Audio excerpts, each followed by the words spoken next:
সুবেদার নামে একটা ব্যক্তি থাকে সব জেলে, দুর্নীতির পাহাড় তার মধ্যে। টাকা দিলে ভালো জায়গায় থাকতে দেবে, টাকা দিলে ভালো খাইতে দেবে, টাকা দেবে না খেতে পারবে। নূরের মতো লোক কি ফাঁসির ছেলে থাকবে? রাজনৈতিক নেতা কি ফাঁসির ছেলে থাকবে?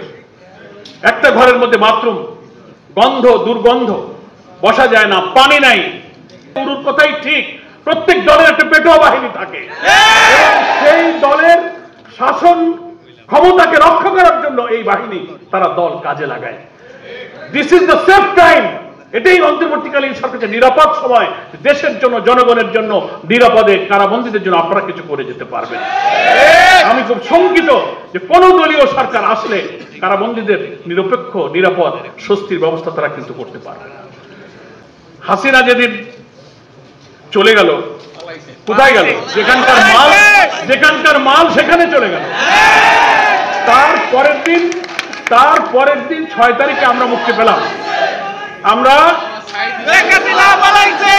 আমরা বিএনপি, জামাত, গণ অধিকার, অন্যান্য বৈষম্য আন্দোলনের যারা আক্তারও সেখানে আমাদের সাথে ছিল, নিষ্ঠুরভাবে খারাপ ব্যবহার করেছে তাদের সঙ্গে। আমরা সব 6 তারিখে আলহামদুলিল্লাহ বেরোতে পারলাম।